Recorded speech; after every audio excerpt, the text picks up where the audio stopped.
네, 여러분 안녕하십니까. 뉴스와이드 시작하겠습니다. 긴박하게 돌아가고 있는 중동 상황부터 세 분과 살펴보도록 하겠습니다. 백승훈 한국외대 중동연구소 전임연구원, 구정훈 국제전문기자, 박창환 청와대 특임교수 나오셨습니다. 어서 오십시오. 예. 지금 이란 현지에서는 하메네이 차기 후계자로 아들이 거론되고 있죠. 여기에 대해서 트럼프 대통령이 구체적으로 개입하겠다는 의지를 노골적으로 드러냈습니다. 먼저 영상부터 보겠습니다. And I'm once again calling on all members of the Iranian Revolutionary Guard, the military and the police to lay down their arms. They're only going to be killed. And now is the time to end up for the Iranian people and help take back your country. We also urge Iranian diplomats around the world to request asylum and to help us shape a new and better Iran with great potential. It's a country with great potential, a much better future. For Iran, it's now beginning. It's going to be, I think, a great future. And the United States will ensure that whoever leads the country next, Iran will not threaten America or its neighbors, Israel, anybody. Has the president considered at all kind of how he views a U.S. role, if any, in Iran post-conflict? I think it's something the president is actively considering and discussing with his advisors and his national security team. 트럼프 대통령의 저 발언부터 살펴보겠습니다. 혁명수비대를 비롯한 군경을 향해서 투항하라고 촉구를 했어요. 실제로 이란 내부의 혁명수비대나 군경이 트럼프 대통령의 말대로 저렇게 움직일 가능성이 좀 있다고 보세요?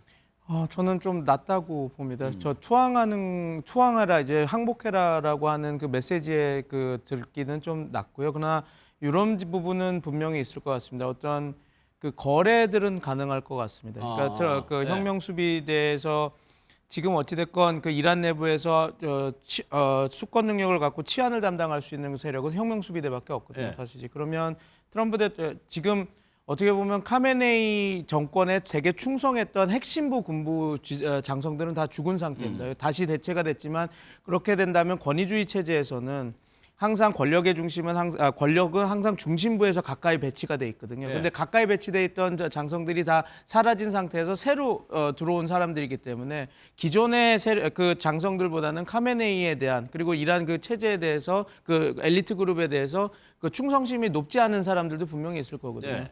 근데 이거는 하나의 추측이고 시나리오긴 하지만 이제 만약에 트럼프 대통령이 말한 대로 뭐 트럼프 대통령이 워낙 이야기가 왔다 갔다 하기도 하고 신빙성 없는 이야기도 하기 때문에 우리가 조심해서 들어야 되겠지만 트럼프 대통령이 내가 여러 가지 안이 있고 이미 대화를 하고 있다라고 하는 그 세력 중에 그 혁명수비대 어떤 특정 그룹들이 있다고 한다면 이들과 함께 해서 이들이 집권층이 되고 그런 식으로 하는 그 정권 교체 비슷한 어떻게 보면 권위주의 체제가 되고 이들이 이란 사회를 통제하고 이란 그 소위 말해서 신정 민주주의 체제에서 그냥 어떤 세속주의 정권으로 넘어가는 그런 시나리오도 있기는 있는데 그것도 가능성이 좀 높지가 않은데 저렇게 그냥 그런 어떠한 권력을 담보하지 않고 무조건 항복해라라고 했을 때 항복하고 나올 혁명수비대나 이런 기득권 세력에 항복하고 나올 가능성은 지금 상황에서는 낮다고 보시면 될 것 같습니다. 일종의 심리전일 수도 있다는 건데 좀 더 구체적으로 얘기해 보면 하메네이의 차남이 지금 유력하게 차기 지도자로 거론되고 있는데 어제는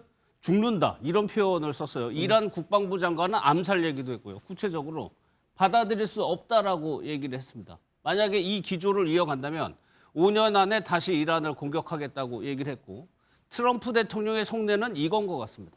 베네수엘라처럼 내가 임명에 관여해야 된다. 그러니까 지금 하메네이 차남은 안 되고 좀 더 온건한 사람을 최고 지도자로 앉혀라라는 얘기잖아요. 이 얘기는. 온건한 사람이 아니라 지금 아까 말한 대로 이게 이 발언에 대해서 제가 얼마나 더 신빙성 있게 들어야 될지는 모르겠으나 온건한 사람이라고 한 이 체제 안에서 온건한 성직자라는 사람은 없습니다. 없어요? 뭐 지금 로하니를 앉혀놓다 한들 미국의 말을 듣고 미국의 발을 맞춰서 갈 수 있는 리더는 없거든요. 지금 어찌됐건 온건파가 되든 강경파가 되든 그들의 행동 양태는 비슷할 겁니다. 일단은 미국과 이스라엘의 이 공격을 막고 그리고 그들이 그 의도가 실제든 아니든 유화책을 써서 국민들을 다독이고 자기 그 재정비의 시간을 가질 겁니다. 그리고 나서 뭐 핵 문제라든지 이런 것들에 대한 여러 가지 정책을 하겠죠. 그래서 아무리 강경파가 된다 하더라도 예. 지금 미국과 계속 항전하고 싸울 수 있는 그런 역량이 돼 있지 않는 상태에서는 계속 강경책으로 갈 수는 없는 노릇이거든요. 예. 그래서 베네수엘라처럼 내가 이란 후계를 임명에 관여해야라고 했을 때 만약에 이게 그냥 혁명 그 신정 민주주의 체제 내에 성직자들을 내가 골라서 세우겠다라고 한다면 트럼프 대통령이 원하는 그런 효과를 낼 수 있는 지도자는 없다고 보는 게 맞을 것 같습니다. 그러니까 그 얘기는 베네수엘라와 이란은 많이 다르다는 얘기. 전혀 같아요. 다른 시스템이라고 보시면 근데 됩니다. 그게 초기에는 트럼프 대통령이 뭐라고 했냐면 이란 시민들에게 봉기를 해서 정부를 장악하라고 얘기를 했어요. 그런데 약간 조금 이게 변화가 있는 것 같거든요. 예, 처음에 미국이 이란한테 계속해서 요구했던 거는 지금까지 기나긴 협상 기간 동안에 레짐 체인지는 아예 없었잖아요. 예. 아예 없었는데 최근에 이제 이란의 반정부 시위, 그다음에 그거를 이란 정부가 유혈 진압하면서 이란 정부의 정당성이 굉장히 많이 침식된 상태에서 어떻게 보면은 이제 이거 좀 갈아엎어도 되겠다라고 판단하면서 전략 목표를 높인 걸로 해석을 할 수가 있거든요. 그래서 레짐 체인지를 얘기했는데 또 트럼프 대통령의 발언만 놓고 보면은 레짐 체인지가 목표다라고 본인이 단언을 하면서도 레짐 체인지를 우리가 하겠다라고 하지 않고 이란인들이 나서라라고 했던 그랬죠. 거죠. 예. 근데 지금도 계속 베네수엘라 이야기를 하셨는데 베네수엘라를 놓고 보면은 일단 우두머리는 없앴지만 그 다음에 베네수엘라의 그 델시 로드리게스 지금 대통령 권한대행 그 사람이 뭐 강성이고 온건이고 이거는 상관이 없는 거예요 전혀. 그런 상태에서 그 사람이 어쨌든 베네수엘라 석유 민영화 법안을 이미 서명하고 예. 이런 지금 사이클로 갔었거든요. 근데 트럼프 대통령에게는 이란인들이 나서라라고는 했지만 사실 이 레짐 체인지라는 게 이란인들이 나서서 민주정부를 세우고 이런 거를 요구하는 상황이라기보다는 과거의 중동에서 미국과 가까웠던 정권들을 생각해 보시면 될 것 같아요. 예. 민주정부가 아니라 대체로 다 강경파들이었죠. 예를 들면 그렇죠. 옛날 이라크의 예, 독재자들이라든가. 근데 미국과 대화가 통하고 미국과 발이 맞출 수 있는 지도자가 들어선다면 미국 입장에서는 그거는 이 체제가 많이 바뀌지 않아도 레짐 체인지가 되는 거죠. 그렇기 때문에 이란인들의 생각은 지금 미국 입장에서는 이 신정을 약화시키는 데에 도움이 되는 이란인들의 행동을 요구하는 것일 뿐이다. 이렇게 보시면 될 것 같습니다. 그러면 이것이 하나의 출구 전략, 전쟁 끝내야 될 거 아닙니까? 언젠가는 하나의 출구 전략을 트럼프 대통령이 제시했다고 볼 수는 없는 거예요? 저는 이걸로 출구 전략이 이게 여기랑 연결될 수 있을 것 같습니다. 하메네이의 아들은 받아들일 수 없다. 왜냐하면 이게 어떻게 되면 지금 트럼프 대통령의 성과를 반감하는 효과거든요. 트럼프 대통령은 지금 어떻게 보면 전쟁 시작할 때부터 뭐 그 에픽 퓨어리라고 하는 작전을 이제 시작하면서 말했던 그 목표들 2개 정도는 성공했다라고 얘기할 수 있는 것들이 있습니다. 그러니까 그 해군을 절멸시키겠다. 그다음에 이란이 갖고 있는 탄도미사일이나 드론 같은 비대칭 계속 우리한테 위협을 줬던 이런 비대칭 전력을 없애겠다라고 하는데 그 부분은 상당히 가까이 왔거든요. 거기다가 또 하나 있는 게 카메네이라고 하는 그 최고 지도자의 사살이었습니다. 근데 이제 카메네이의 아들이 만약에 정권을 이렇게 잡게 된다면 이제 이런 조롱이 나오기 시작했죠.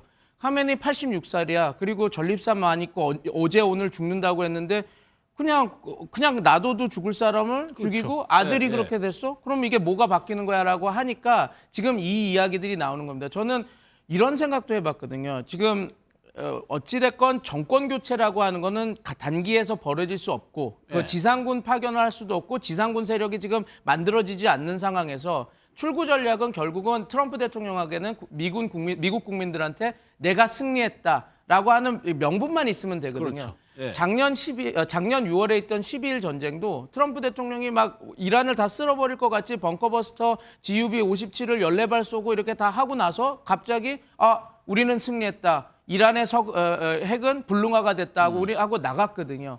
그러니까 트럼프 대통령 입장에서는 지금 하메네이의 아들을 받아들일 수 없다고 계속 나오는 거, 그리고 내가 임명에 관여해야 된다라고 얘기하는 거, 임명에 관여하는 거에 그렇게 큰 무게를 두고 있다고 생각은 하지 않습니다. 근데 하메네이를 아들을 받아들일 수 없다라는 거 얘기를 하면서 이런 이야기들을 하는 그렇게 것인데 된다면 관여한 게 맞는 게 되는 거죠. 그렇죠. 근데 카메네이 아들을 받아들일 수 없다라고 얘기하는 것은 아까 말한 출구 전략을 사는데 한번 또 걸림돌이 이렇게 생기게 되는 거거든요. 그래서 저는 그 측면에서 트럼프 대통령의 그 수사를 좀 이해하면서 봐야지 되지. 예. 지금 입장에서 제가 아까 전에 트럼프 대통령의 말을 극한으로 끌고 와서 이해를 하려고 하다 보니 지금 만약에 이런 식으로 베네수엘라처럼 내가 임명에 관여해야 된다 그래서 원하는 지도자를 세우려고 한다면 예. 혁명 수비대나 좀 약간 하메네이 그 바운더리에서 벗어나 있는 그렇지만 권력은 갖고 있는 사람을 이용해야 되는데 도대체 그런 사람을 찾을 수가 없으니까 이런 얘기를 드렸던 부분도 있어서 예. 아마 지금 이렇게 이야기하는 거를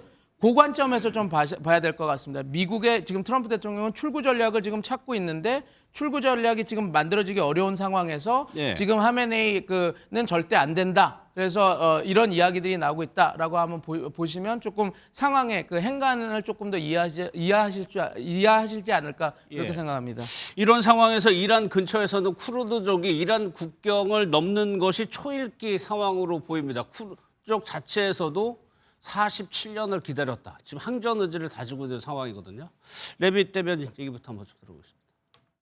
He did speak to Kurdish leaders with respect to our base that we have in northern Iraq. But as for any report suggesting that the president has agreed to any such plan is completely false and should not be written. 어제는 저렇게 얘기했는데 오늘은 뭐라고 얘기했냐면 이란에 침공하는 거 찬성한다고 트럼프 대통령이 직접 얘기를 했습니다. 그렇게 되면 쿠르드족과 미국과 뭔가 있다는 얘기거든요. 그럼 미국 쪽에서 뭘 지원이라든가 뭘 해줬길래 지금 쿠르드족이 들어갈 수 있는 걸까요? 지금 이 전쟁에서 최대 관건이자 관심사가 저는 세 가지 정도를 보는데 예. 첫째는 이제 미군 지상군 파병할 것인가 뭐 가능성이 얼마나 될지는 알 수 없지만 그 문제하고 그 다음에 이란의 쿠르드족을 무장화시켜서 일종의 대리전을 벌이는 거 예. 그거하고 그 다음에 뭐 유럽국들의 참전 이 정도가 될 것 같은데 이 쿠르드의 무장화를 시도한다라는 거는 지상군 투입하고 결국 맞물려 있어요. 이게 지금 미국 언론들 보도를 보면은 이라크에 있는 쿠르드 2개 파벌의 지도자하고 지금 뭐 트럼프 대통령이 통화를 했다라고 예. 그건 이라크 쿠르드 쪽에서도 아마 확인을 해준 것 같고 그 다음에는 이란 쿠르드 그 중에 한 조직의 지도자랑 뭐 전화를 했다 트럼프가 직접 했다라고 얘기가 나오는데 이게 미국이 만약에 지상군을 투입한다라고 하면은 예전에 아프가니스탄은 사실 대공방어망 자체가 거의 없었죠. 예. 그리고 이라크 같은 경우는 이미 한 10년 넘게 비행 금지 구역이라는 초고강도의 군사 제재를 했기 때문에 대공 방어망이 거의 다 무력화된 상태였어요. 근데 이란은 지금 그렇지는 않죠. 그런데 이란의 탄도미사일과 드론이 지금 거의 뭐 다 떨어져 가고 있다. 이렇게 미군 중부사령부는 주장을 해요. 예. 근데 그러면은 만약에 미군이 더 전쟁을 더 전면전으로 가서 이란을 장악하려고 한다 그러면 뭐 이렇게 테헤란에서 먼 바다로 상륙 작전하기는 힘들 거고 그러면 이란과 이라크 접경지대 여기가 이제 쿠르드족들이 있는 곳입니다. 예. 이제 그런데 예전에 이라크전 전례를 보면은 먼저 미군이 방공망을 무력화했고 그다음에 공중강습 사단 같은 걸 내려보내고 그다음에 지상군이 들어가는 건데 근데 그거를 먼저 쿠르드족을 시켜서 일종의 정비를 하는 이런 측면이 될 수도 있는 거고 두 번째로는 지상군 투입을 하건 안 하건 간에 쿠르드족을 시켜서 내전을 일으키게 하는 내분을 일으키게 하는 이런 구도로 볼 수도 있을 것 같은데 근데 지금 쿠르드족의 움직임과 관련된 보도들은 사실 확인할 수 있는 부분이 너무 없어요. 그렇죠. 예. 그래서 단언하기는 어렵지만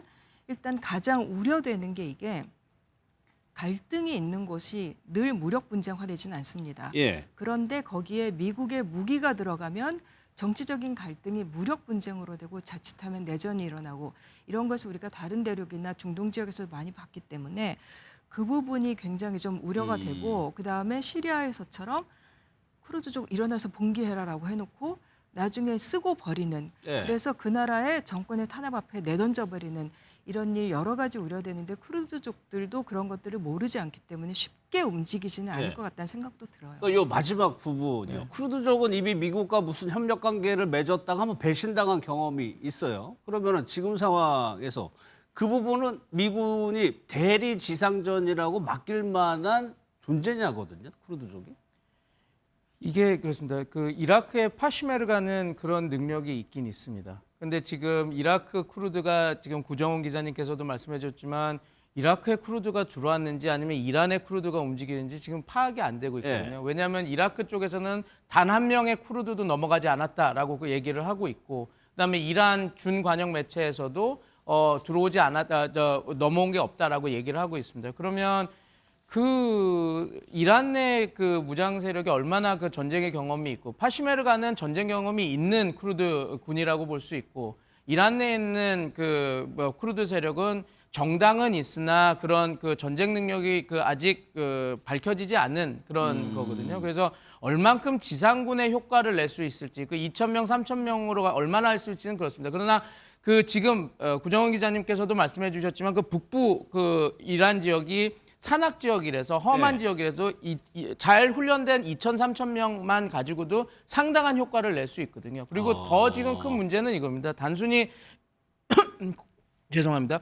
쿠르드족을 이렇게 이용하고 지상군을 이용했다라는 게 아니라 지금 아까 앵커님도 말씀해 주셨지만 지상군을 쓸 수가 없으니까 이란 국민들이여 일어나라라고 이렇게 했다가 일어나지 않으니까 민족 분쟁 카드를 쓴 겁니다. 그러니까 이게 되게 잔인한 거가 이게 오스만 제국을 무너뜨릴 때 그 제국주의 세력이었던 영국이 사용한 방법이거든요. 오스만 제국 내에 다양한 민족 갈등이 있는 걸 보고 부추겨서 분할하고 오스만 제국을 무너뜨렸죠. 또 이런 식으로 쓴 건데 저는 아직까지 쿠르드족이 이란을 전복시킬 정도의 그런 지상군 작전을 하지 못할 거라고 지금은 판단을 해서 좀 더 지켜봐야 된다고 생각은 하지만 이 그 의도 자체가 되게 잔인하다라는 거죠.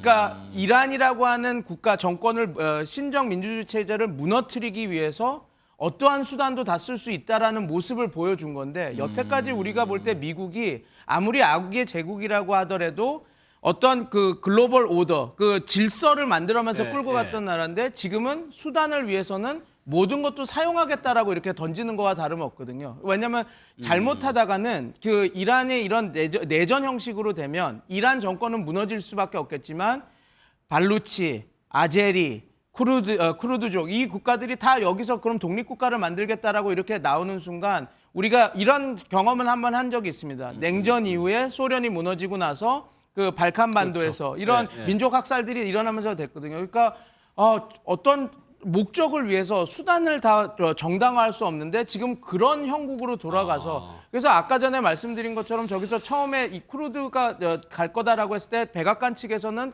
그런 적 없다라고 얘기를 하다가 지금 다음날 트럼프 대통령은 이게 효과가 있을 것 같으니까 된다고 얘기했는데 만약에 그게 사실이 아니기를 바라지만 그 트럼프 대통령의 특유의 수사라고 생각하지만 만약에 진짜 그랬다고 한다면 저는 이게 이 전쟁뿐만 아니라 우리 지금 국제 정세에 또 다른 화두를 던진다고 생각이 듭니다. 이제는 어떠한 리더십도 없다. 이제는 자기가 살려면 이제는 각자 도생밖에 없다라는 걸 보여주는 거라서 우리가 이거 지금 이 얘기를 깊이 들어갈 수는 없겠지만 이 쿠르드스탄을 이용해서 이란을 전복한 데 쓴다. 민족 갈등을 이용한다라고 하는 것 자체는 좀 우리한테 많은 것을 던져주는 지금 하나의 또 다른 측면이 있다라고 좀 이해하시면 될 것 같습니다.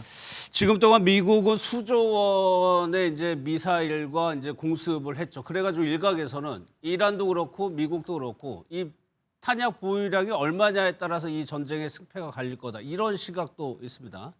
영상을 보고 이어가도록 하겠습니다.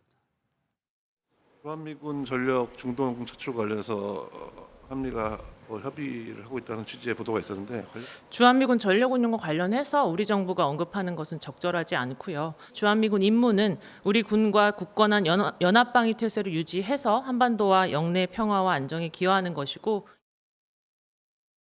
그러다 보니까 지금 주한미군까지 영향을 받는 거 아니냐는 건데 박찬환 교수님 지금 이제 국내 미군 기지에 패트리어트 있을 거 아니에요? 이게 지금 평택의 오산 기지로 이동하는 사진들이 포착이 되고 있어요. 이 자산이 결국에는 중동으로 가는 거 아니냐는 거거든요. 그렇죠. 의심은 가지만 뭐 주한미군 측도 그리고 우리나라도 사실을 확인해 주지는 않을 겁니다. 뭐 전력 자산이 어디로 이동한다 뭐 이런 거를 얘기 안 해주죠. 그런데 의심이 드는 거는 패트리어트 미사일이라고 하는 게 지금 이란이 주변 중동 국가들에게 미군 기지 특히 뭐 대사관 뭐 어느 나라 가릴 것 없이 막 쏘고 있잖아요. 예. 그럼 이걸 갖다 요격을 해야 될 텐데 그 요격용으로 미국이 주로 쓰는 게 패트리어트 미사일이란 말이죠. 당연히 패트리어트 미사일의 수량에 한계가 있을 수밖에 없고 예. 또 그 부분에 있어서 과거에도 한국의 패트리어트 미사일이 중동에 훈련차 배치된 적이 있었어요. 그랬죠. 그러면 이런 훈련을 했던 것도 결국에는 비상 상황에서 예를 들면 이제 패트리어트 한국에 주둔해 있는 패트리어트 미사일의 일부를 중동으로 돌리고 또 나중에 또 여유되면 다시 또 오고 아마 예. 이런 일들이 가능하지 않겠느냐 보는데 그렇다고 본다면은 지금 그 패트리어트 미사일이 이동하고 있을 가능성 매우 예. 높다 이렇게들 추측들을 하고 있는 거죠. 그 지금 영상으로 보시면은 수송기들이 일제히 와 있습니다. 그리고 패트리어트가 이동을 하고 있어요. 그러면은 상식적으로 패트리어트 적이 실어가지고 어디가 가나 보다라고 추정을 할 수가 있지만 한미 모두 이거는 확인해 줄 수 있는 사안이 아닙니다. 그러니까 백수님 일단은 재고가 얼마나? 그러니까 미국에서는 어제도 그렇고 오늘도 그렇고 전쟁 무한히 할 수 있다, 탄약 많다. 계속적으로 그 메시지를 꺼내고 있는 상황이거든요. 얼마나 신빙성이 있을까요? 신빙성이 없다라고 하는 것들이 이제 후속 조치들로 많이 보여주고 있죠. 예. 왜냐하면 이미 미국에서 의회에 우리나라 돈으로 치면 70조 되는 증액을 요청을 예산 했습니다. 요청을 했죠. 예, 그리고 예. 증액 요청을 하자마자 방산업체를 만나서 얼만큼 빨리 그 요격탄 미사일 같은 것들을 빨리 생산할 수 있는지를 묻고 빨리 많이 만들어 달라고 얘기를 했죠. 그리고 지금 걸프 국가들이 우리 페이트리어트 미사일과 사드 미사일 없으니까 달라고 요청을 하고 있는 상황에서 우크라이나의 젤렌스키도 우리 패트리어트 미사일이 없으니까 내가 그걸 주면 우리가 드론을 줄게라고 이 모든 상황이 지금 재고가 없다라는 그 하나의 반증입니다. 거기다가 이제 하나 나온 게 우리나라에서 있었던 물량을 땡겨가야 되는 상황까지 온 거죠. 물론 패트리어트 미사일 부대가 이렇게 순환 배치를 해서 우리나라에서 잠깐 나갔던 적이 아예 없었던 건 아닙니다. 작년 11월에도 한 3대 부대가 잠깐 중동에 갔다가 다시 돌아온 적도 있고 그런데 이게 요번에 아까 전에 지금 국방부에 질의하는 응답도 그런 거죠. 이게 얼마나 사전에 얘기가 된 건지 얘기가 돼서 순환하는 거에서 여기가 잠깐 비니까 갔다가 온다라는 건지 아니면 정말 뭐가 부족해서 가는 건지 그거에 대한 이야기는 밝히고 있지 않지 않습니까? 물론 미군이 그 명시는 안 했지만 탄력적 운영이라는 걸 하겠다라고 해서 여기는 미군 자산을 잠깐 탄력적으로 왔다 갔다 할 수 있는 거는 당연히 할 수 있습니다. 근데 이것이 어떤 전략 물자가 부족해서 땡겨 쓰는 거라고 한다면 이제 다양한 문제점이 들고 일어나겠죠. 근데 물론 우리가 너무 걱정할 필요는 없습니다. 왜냐하면 그 요격 미사일이 없다라고 하는 것이 곧바로 뭐 북한한테 더 운용의 폭을 넓혀주는 건 아니니까요. 우리가 킬체인이나 우리 안보 입장에서 그렇게 해서 너무 걱정을 안 하셔도 될 것 같긴 한데 지금 질문하는 거 주셨던 그 부분 트럼프 대통령은 뭐 걱정할 거 없다. 언론에 밝혀지지 않는 어떤 그게 있어서 미사일은 계속 되고 있다라고 하는 그 말 자체가 만약에 진짜 그런 식으로 미사일 재고가 무한하고 그게 다 갖춰져 있다면 지금 이런 식의 문제가 일어나진 않겠죠. 그렇죠. 예. 그러다 보니까 그냥 일각에서는 장기전을 끌고 가면은 이란 쪽에 유리한다는 게 평가였어요. 그럼 미국 입장에서 지금 당장 이거를 쓸지 않을지 모르겠지만 이런 식으로 자산들을 옮기고 있는 것들이 혹시 장기전을 대비한 건 아니냐? 사실 이게 알 수는 없지만 저는 미국이 지금으로 봐서는 장기전으로 가지는 않을 것 같고 그러면 트럼프 대통령 계속 말이 바뀌기 때문에 좀 평가하기 어렵지만 어쨌든 또 오늘은 또 우리 시간 지금 오늘은 또 뭐 지상군 투입 이런 거 뭐 어리석은 소리다.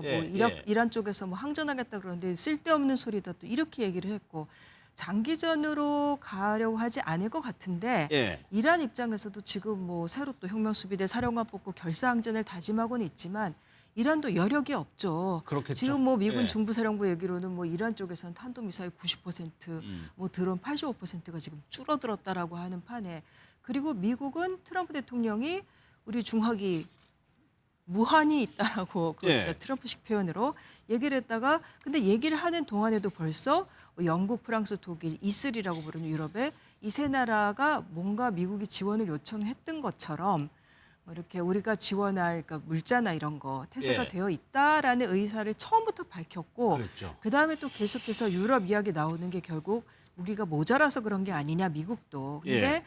그래도 이게 조금이라도 더 장기화되면 저는 결국은 이란이 굉장히 힘들 거라고 봐요. 그러니까 이란의 군사력이 뭐 우리가 항상 얘기할 때는 뭐 사실은 쟤네들 강력한 군사력을 그동안에 갖고 있다라고 하지만 어쨌든 금수 조치를 오랫동안 당했고 그래서 예. 군사적 자산이 그렇게 많지는 않을 것 같아요. 근데 이제 패트리엇 옮겨가고 이런 거는 이 용도를 우리가 알 수 없잖아요. 뭔가 이란에서 오는 무기를 미군이 미군 자산을 보호하기 위해서 요격용으로 필요한 건지 아니면 지금 사실 걸프 국가들도 많이 공격을 예. 받고 있는데 이게 예전에도 뭐 누가 한 건지 모를 사우디나 이런 쪽에서는 뭐 이란을 의심할 수 있는 이런 정밀시설 공격이나 이런 것들이 몇 년 전에 있었을 때도 이렇게 도는 소문에 사우디나 이 중동 국가들은 계속해서 패트리엇 시스템을 미국에 요청을 하는데 미국이 그들을 절대적으로 신뢰하지 않고 또 이렇게 좀 관리하기 위해서 하지 않는다. 그래서 나왔던 게 이제 아랍에미리트에 우리 무기 팔고 이랬던 예, 것들이거든요. 그래서 그런 쪽에서 걸프 쪽에서 어떤 요청이 있어서 그들을 관리하기 위한 건지 무엇을 보호하기 위한 건지 아직은 명확하지 맞아요. 않기 때문에 좀 예. 봐야 될 것 같습니다. 일단은 저런 정황들만 노출이 되고 있는 상황입니다. 미국 내 여론도 한번 살펴볼 텐데 어제요 군사청문회에서 이제 전직 해병이 끌려나가다가 팔이 부러지는 사건이 있었습니다. 영상을 한번 좀 보겠습니다.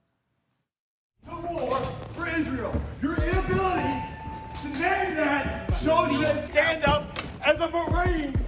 Stand up. Let's go. No one wants to fight for Israel.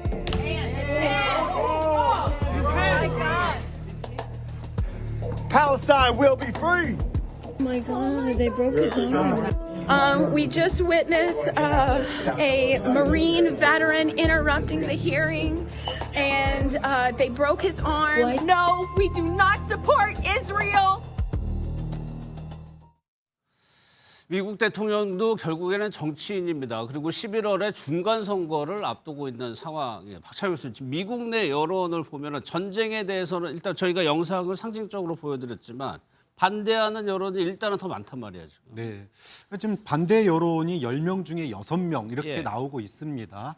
그런데 정작 이제 국회에서는 의회에서는 전쟁 중단안이 이제 올라갔어요. 그런데 예. 이게 부결이 됐습니다. 물론 표 차이는 그렇게 크지는 않았습니다. 6표 차로 부결이 됐는데 앞서서도 이제 이스라엘을 위해서 싸우지 않겠다라고 얘기를 했는데 이게 이제 미국 국민들의 인식이 그런 인식이 굉장히 많은 거예요. 그동안에 이스라엘이 이란의 탄도미사일이 나중에 두고두고 우리의 발목을 잡는다. 예. 그러니까 저거 없애버려야 된다. 뭐 핵무기뿐만이 아니라.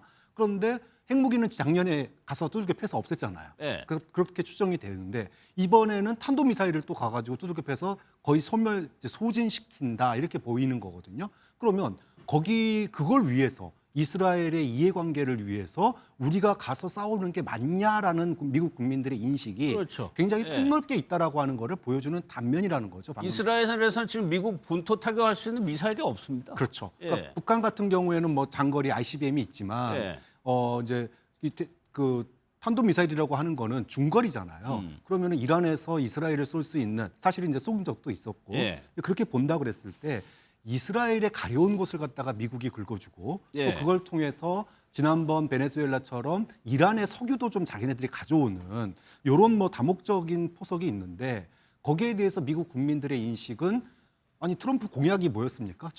전쟁을 중단시키겠다는 게 공약이었잖아요. 예. 그런데 지금 지지율 떨어지니까 뭐 베네수엘라 전쟁하고 그다음에 이제 이란 전쟁하고 전쟁을 계속 넓혀가니 국민들이 마땅치 못하게 보는 게 너무 당연한 예. 상황인 거죠. 그러니까 미국 국민들 입장에서 보면은 외국에 전쟁을 하는 거하고 명분이 뭐 있다고 얘기는 하지만 실질적으로 내가 다니면서 유가가 오르게 되면 당연히 생활 물가가 자연스럽게 오를 수밖에 없는 건데 그게 이제 미국 사람들 입장에서는 내 살림살이가 팍팍해지는 거하고 외국에 잘 안 보이는 데서 전쟁을 하는 거하고 실물 경제가 더 영향을 미칠 것 같다는 생각이 들거든요. 지금 미국에서는 지금 유가가 상승세라고는 하는데 아직까지 트럼프한테 어떤 정치적인 장애물이 될 정도로까지는 올라가지는 않은 상황인 것 같아요. 예. 지금 보니까 원유 가격은 배럴당 한 뭐 85달러에서 95달러 사이 왔다 갔다 하는 것 같은데 이게 이라크 전 뒤에 유가가 올라간 거랑 비교해 보면 지금은 그 정도 많이는 당연히 안 올라갔고 예. 그다음에 우리 같은 경우는 굉장히 지금 이 호르무즈 봉쇄라든가 이런 것 때문에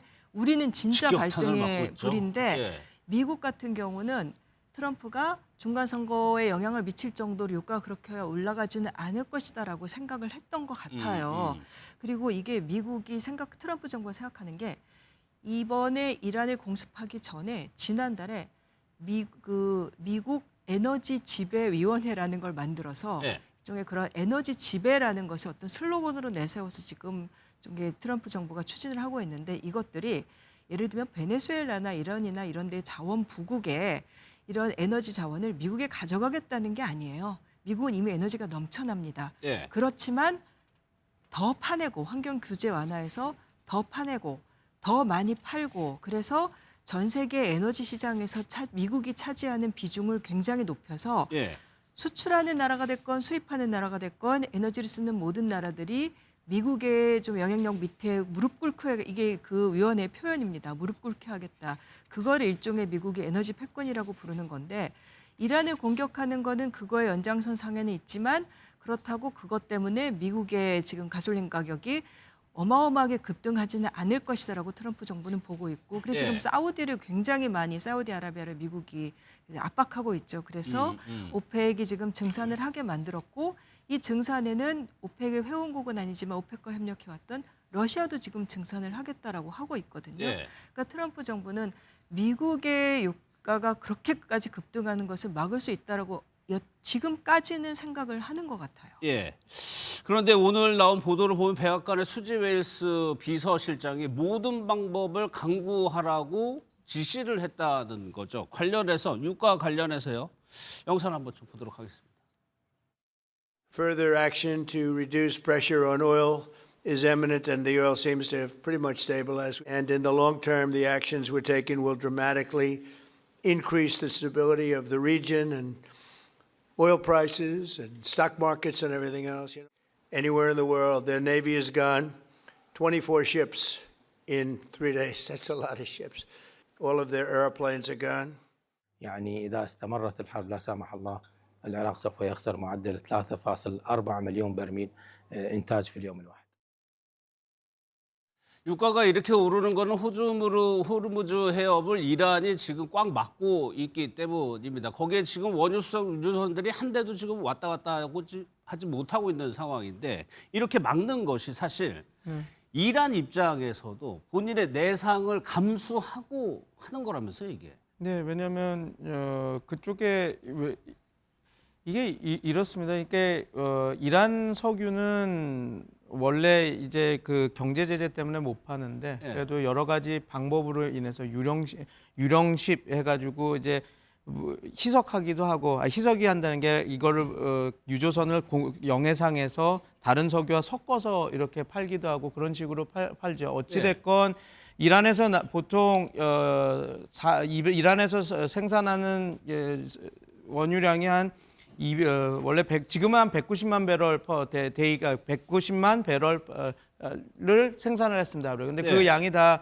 중국으로 넘어가고 그거가 이제 어떻게 보면 정권 연장의 그 핵심 그 자산이었거든요. 그러니까 지금 말씀하신 대로 호르무즈 해협이 막힌다라고 한다는 것은 자기의 자금줄도 말라간다라고 하는 그거가 있겠죠. 근데 이미 들어오는 것도 막는 거니까. 근데 이미 지금 전쟁을 하고 있는 상황이고 모든 영공도 막히고 있는 상황에서는 자기의 고육지책으로 이 호르무즈 해협 카드를 쓰게 되는 거죠. 호르무즈 해협을 막아야 지금 전선이라고 하는 것이 확대가 되고 전선이 확대가 돼야 거기 그 이번 전쟁에 참여하는 국가들이 많아지게 되고 확전이 아니라 확대입니다, 전선. 그래서 피해받는 국가가 많아질수록 그들이 이제 미국에게 이제 우리 못 살겠다, 전쟁을 멈춰달라 이야기를 할 수 있어서 그런 겁니다. 지금 이라크 그 석유부 관계자도 나와서 340만 배럴 우리가 팔지를 못한다 이렇게 얘기를 하고 있는 것처럼 중동 석유 국가들, 특히 사우디아라비아, 바레인, 카타르 이렇게 석유를 팔아서 자기 국가 재정을 충당하는 국가들은 보통 1년의 국가 예산의 85%를 석유판 돈으로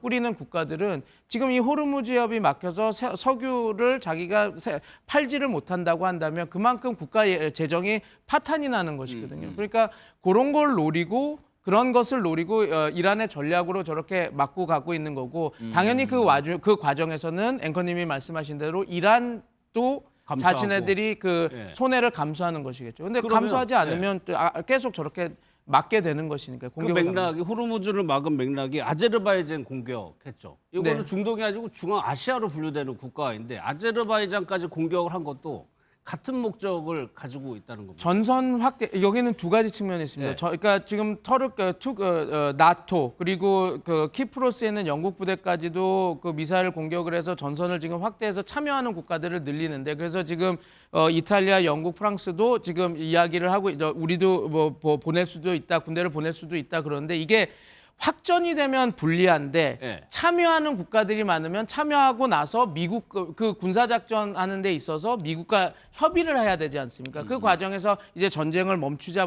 그런 의견들을 낼 거니까 지금 이란이 원하는 것은 확전이 아니라 전선 확대입니다. 그래서 그 과정에서 우리가 아제르바이잔도 공격하고 이런 걸 봐야 되는데 근데 한 가지 제가 좀 놀라운 것은 투르키에 대한 공격이었거든요. 네. 근데 투르키에는 이란에 대해서 상당히 호의적이고 좋은 관계를 맺어왔던 국가인데 공격을 했습니다. 근데 제가 제일 걱정하는 부분은 지금 이란 외교부 장관도 이야기를 했고 이란 고위급 관료들도 얘기하는 게 지금 군부의 통제력이 군부가 지금 그러니까 특히 혁명수비대가 우리의 통제에 있지 않다. 그래서 네. 아제리에 공격한 거가 우리가 공격 안 했다라고 얘기를 하고 있거든요. 근데 문제는 혁명수비대는 약간 그 존재의 목적이 다르기 때문에 역할도 조금 다릅니다. 그래서 CIA 우리가 과거에 음모론이긴 하지만 CIA가 자기 대통령도 암살을 하고 미국 국익을 위해서 그런 자기네들 비밀 작전을 하지 않습니까? 네. 근데 혁명수비대도 그냥 보통 정규군과 다르게 혁명이라고 하는 것, 이슬람 혁명을 유지하기 위해서 자기네들이 존재하기 때문에 나름 자기네들 각자 그 31개 주에 퍼져 있는 혁명수비대가 자기 지휘권이 있고 자기 재량껏 군사작전을 할 수 있는 능력이 있었습니다. 그렇더라고요. 예. 그런데 여태까지는 카메네이라고 하는 엄청난 그 지도자가 틀어지고 있었으니까 이게 다 그리고 까셈 술레이만이 꾸두스군 특별군 특별 그 전략을 하는 그런 꾸두스군의 그 수장이었던 그러니까 카리스마 있던 리더들이 있었기 때문에 그게 통제가 됐던 건데 네. 지금 그런 리더들이 다 없는 상태거든요. 그러니까 약간 균열 양상을 보이고 있다는 얘기예요? 군의 그 통제력이 조금 분열이 나고 있다라는 거죠. 그래서 혹시 이게 가장 위험한 건데 만약에 아제리에 대한 공격과 튀르키예의 공격이 예. 지금 이란 혁명수비대 작전 안에 전선을 확대하는 국면에서 다 그린라이트를 받고 한 거라면 그나마 좀 나은 건데 그렇지 않고 각자 개별군이 우리가 전선을 확대하려면 여기까지도 우리가 공격을 해서 넓혀야 되라고 하는 그 개별 작전에서 벌어졌다면 그래서 진짜 중앙 통제력이 낮아졌다면 이거는 또 다른 문제점들을 갖고 있는 그래서 그런 부분도 있다라고 하는 걸 이해해서 보시면 조금 이란에서 벌어진 일들이 어떻게 지금 진행되고 있는지 이해를 더 잘 하실 수 있을 것이라고 봅니다. 그렇게 된다면 미국 쪽으로는 유리한 상황이 되는 거네요. 하나만 더 볼게요. 미사일 이제 재고 얘기를 해드렸는데 이제 이란이 굉장히 자랑하는 지하 시설이 있습니다. 거기에 미사일의 탄약이나 다 갖다 놨다는 거예요. 그런데 박찬호 지금 상황에서는 미국 그 위치를 알기 때문에 그 위에 비행기 폭격기 띄워놓고 나올 때마다 지금 때리고 있다. 미사일 재고량이 60% 넘는다. 그게 이런 식의 공격이 이루어져서 가능했다는 그렇죠. 것 같아요. 그러니까 이제 미사일을 지하에다가 보관하는 거는 폭격이라든지 이런 거에 대비해서 지어한 거 아니겠습니까? 근데 그걸 쓰려면 예를 들어 이제 선진국 같은 경우에는 지하에서 바로 발사할 수 있는 시스템들이 개발돼 있는데 이란은 그 정도의 실력이 안 되는 거예요. 그럼 그걸 꺼내서 발사대에 장착해서 해야 되는데 이거를 꺼내는 순간 이제 미국은 이미 그걸 다 파악하고 있기 때문에 그 도로라든지 꺼내고 이동하는 순간에 폭격을 해버리는 겁니다. 또 실제로 추정되는 지역에도 이미 이제 우리가 벙커버스터라고 그러죠. 이제 그런 것도 많이 쐈고 그래서 이 지하화한 미사일, 이 탄도 미사일이 과연 잘 보관되고 있는지 또는 이게 이제 정말로 이제 소진시키거나 아니면 폭파되고 이제 얼마 남지 않아서 지금 이제 발사율이 떨어진 건지 이건 좀 시간이 지나봐야 알겠지만 어쨌든 지하화한 것이 그렇게 썩 좋은 조건은 아니었다. 이런 이제 결론들이 지금 나오고 있는 거예요. 혁명수비대가 균열 가능성이 나오는 상황에서 이란의 이제 미사일 전력은 소진되고 있는 상황입니다. 그럼 우리 국민들, 교민들 좀 상황을 볼 텐데 어제부터요 이제 중독에 발이 묶였던 우리 교민들이 하나둘씩 지금 귀국을 하고 있죠. 영상을 좀 먼저 보겠습니다.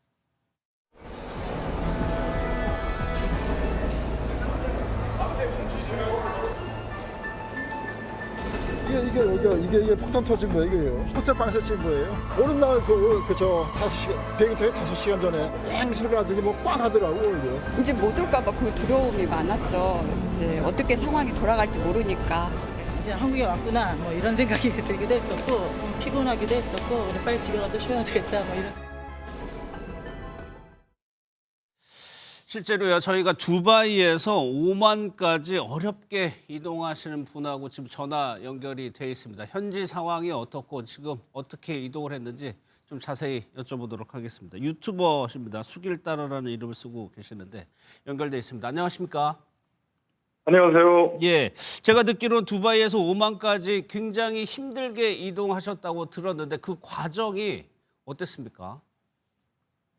예, 그 두바이에서 오만까지 오는 버스가요 하루에 이제 한 2대 정도밖에는 없었고요. 예. 또 많은 여기에 이제 묶인 사람들이 동시에 이동을 해야 되기 때문에 다 이제 풀리북이 됐었어요. 예.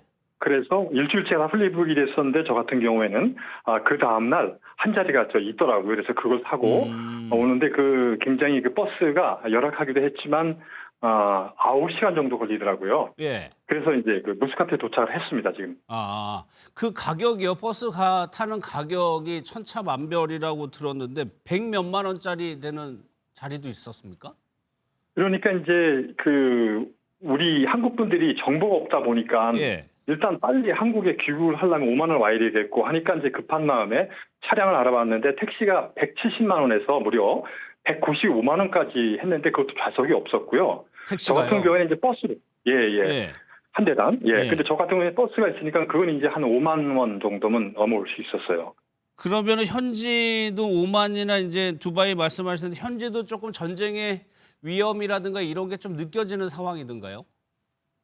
아니 오만에 왔는데요. 오만은 그 오만에서 멀리 떨어진 항구 쪽에 뭐 그런데 간혹 그 드론이라든가 이런 거 공격을 받았다고 하는데 예. 이 무스카트 시내 자체에서는 그런 거 전혀 어디서 없고요. 예. 그래서 이제 타국으로는 항공이 정상적으로 이제 많이 뜨고 있습니다 지금. 오만은 괜찮고요.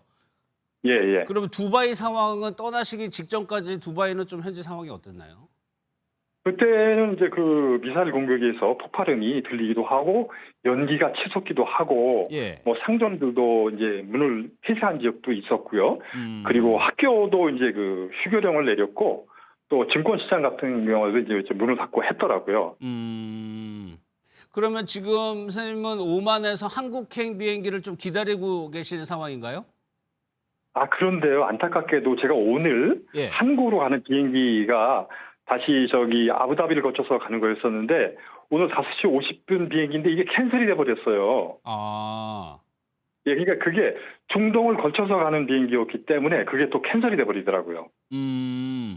그러면은 지금 그래서 뭐 지금- 국내에서는 예, 전세기 그냥- 얘기도 좀 나오고 있는데 혹시 현지에서 그래서 좀 예, 전세기 그런데 언론 보도 보니까는 3월 7일 날이죠. 내일에 이쪽에 전세기가 들어온다고 해서 저희가 또 희망을 가졌었는데 예.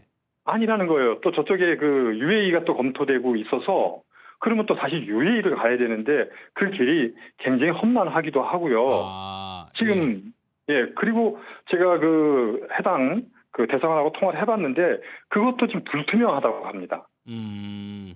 그렇다면 이 전세기 운영 관련해서 비행편 관련해서요. 정부에 조금 바라는 점이 있다면 좀 뭐가 있을까요? 이쪽에서 제가 오만으로 올 때에도 그 대사관 같은 데서 버스 하나 임차를 해서 부담은 우리가 하더라도 이걸 차고 넘어오게 했다면은 쉽게 또 비용도 안 들이고 올 수 있잖아요.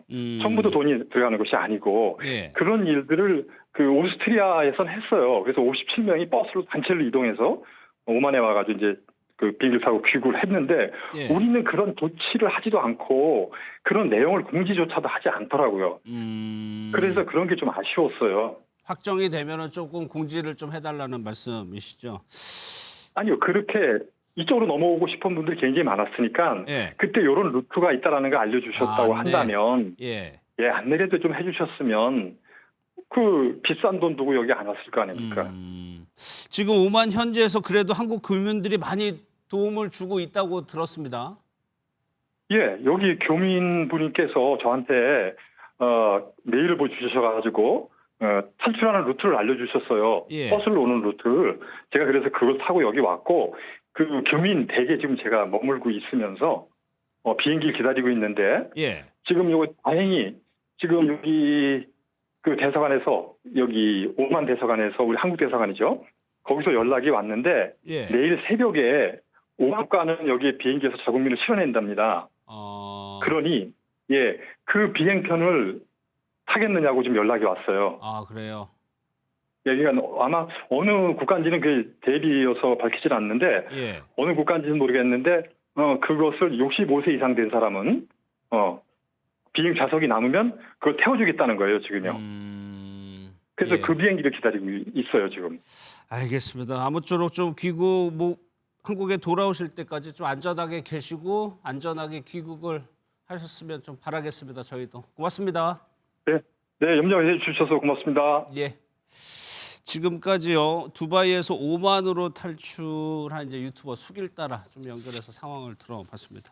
박찬규 선생 지금 오늘 방금 전에 나오는 뉴스 보면은 이제 두바이 항공편도 재개된다고 하고 정부도 이제 전세기 같은 거 띄워가지고 우리 교민들 데려오려는 노력을 계속 하고 있는 것 같아요. 네, 좀 초기 대응이 좀 늦어져가지고 예. 저렇게 이제 주변으로 뭐 미사일 날라오고 연기 치솟고 그러면 얼마나 무섭겠습니까? 그렇죠. 그러다 보니까 안전한 곳으로 대피를 하려고 하는 분들이 초기에 이제 혼란을 겪었던 부분이 있는 거고요. 예. 일단은 두바이에는 지금 크게 보면 두 부류죠. 한 부류는 두바이나 이쪽 중동으로 놀러 가신 관광객분들이 있고요. 또는 중동 여러 국가에 지금 현지에서 일하고 있는 우리 교민들이 있습니다. 주재원일 수도 그렇죠. 있고요. 예. 그런데 일단은 관광객들은 어제 1차로 79명이 이제 귀국을 했고요. 근데 이제 바로 우리나라로 직항으로 못 왔고요.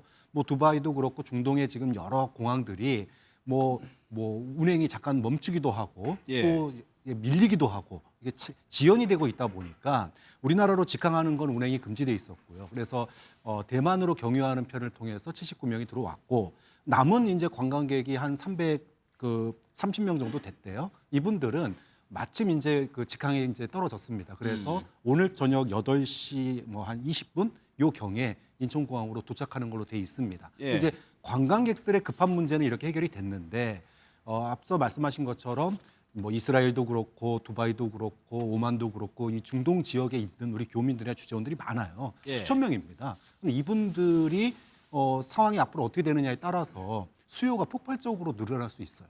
그렇기 때문에 예. 지금 이제 정부에서도 그 수요 파악이라든지 또 상황을 파악해서 이분들이 앞서서 얘기했던 것처럼 대피 지역으로의 어떤 교통편 지원 안내라든지 그리고 귀국편 비행기 전세기 투입이라든지 이런 부분들이 뭐 정부에서도 지금 고민하고 있을 텐데 예. 그런 부분들이 계획적으로 좀 이루어졌으면 하는 바람입니다. 예. 통신도 어렵고 인터넷도 어려워가지고 잘 모르면 앞서 들으셨지만 택시 한번 타려고 하면 200만 원 가까이 이제 비용을 지불하는 사례도 있다고 하니까 이 사태가 완전히 마무리될 때까지 좀 정부에서 좀 신경을 많이 써야 될 것 같습니다. 마지막으로요, 천국2라고요. 우리의 방공 무기입니다. 패트리어트 같은 방공 무기인데 각광을 받고 있습니다. 영상을 한번 보겠습니다.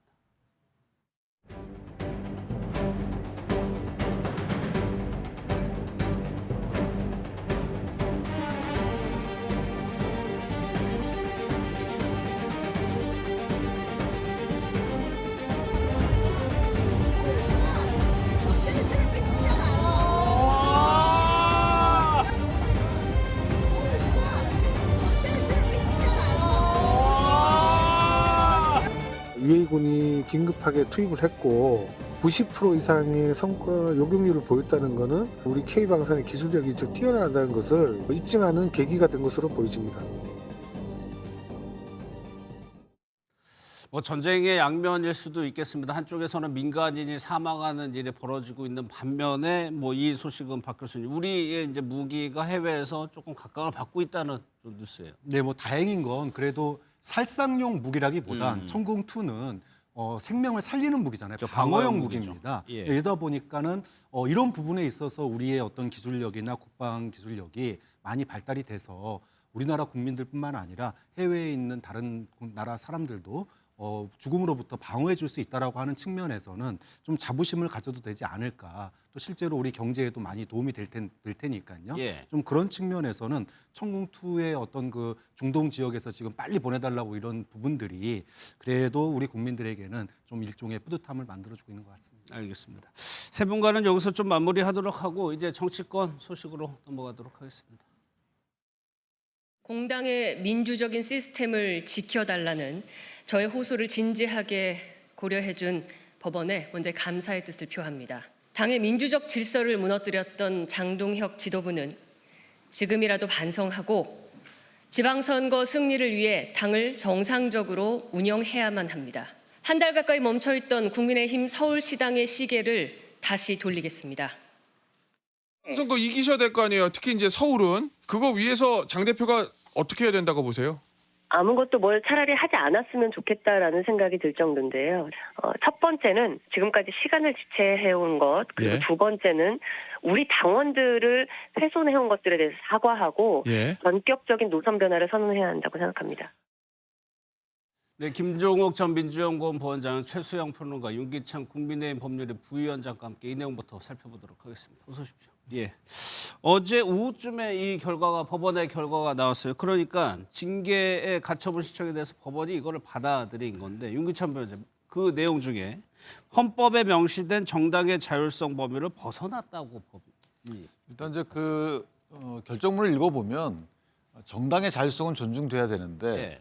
원래 징계 양정이 재량권을 일탈했다라고 판단받는 경우는 드물어요. 근데 이제 저 재판부를 어떻게 판단한 거냐면 어쨌든 그 배현진 의원의 그런 행위 자체는 비난받을 만하다라는 취지로 써요. 예. 징계 사유에 해당할 수 있다라고 쓰는데 문제는 당원권 정지 1년이 이제 컸던 거예요.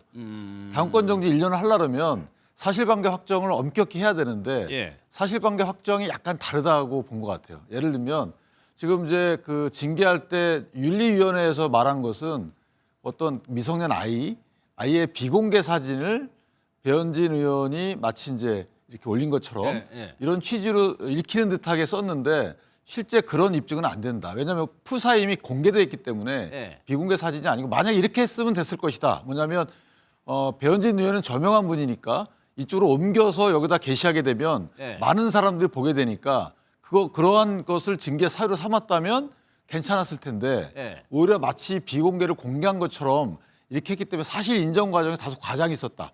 따라서 과장이 있게 된 그 사실에 따라서 징계 양정을 했기 때문에 원래대로 공개된 것이라고 했으면 1년이 안 나왔을 것이다.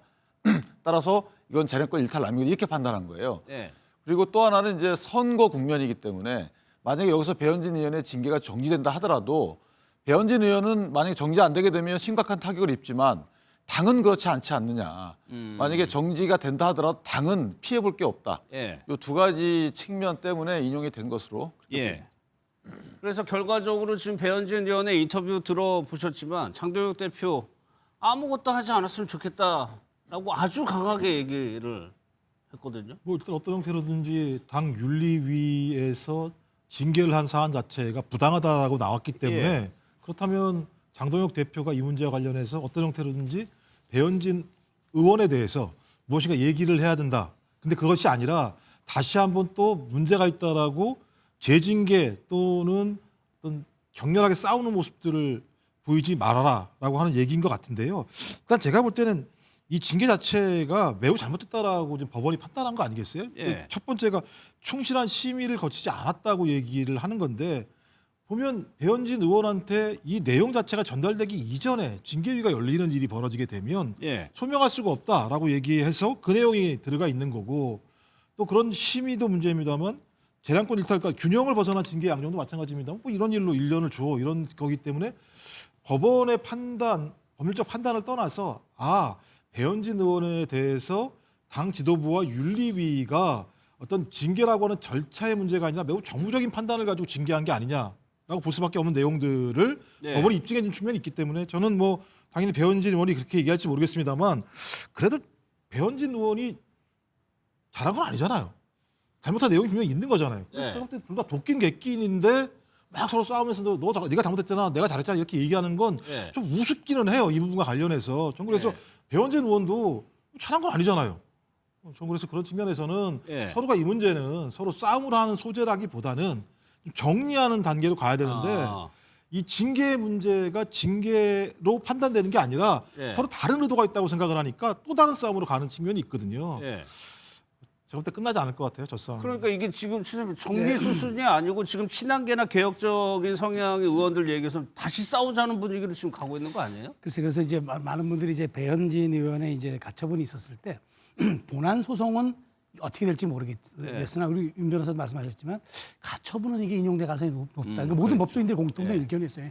왜냐하면 갑작스럽게 서울시당 위원장이라는 지위를 상실해야 되기 때문에 그로 인한 회복 불가능한 손해가 있을 수 있다고 법원이 볼 수도 있다. 어쨌든 법원이 판단했고 그러다 보니까 이게 지금 사실 지방선거 국면으로 확 전환을 해가지고 지금 분위기를 좀 바꿔야 될 상황에 다시 이제 이른바 당권파와 비당권파의 이제 갈등이 이제 수면 위로 또 올라오는 이런 상황이 돼버렸죠. 전 그래서 이 부분은 지금 지도부는 입장을 내지 않고 있어요. 근데 여기서 분명한 거는 그 배현진 의원을 비롯한 이른바 이제 친한계 의원들도 이 문제를 더 이상 당권 싸움에 또 다른 소재로 몰아가서는 안 된다.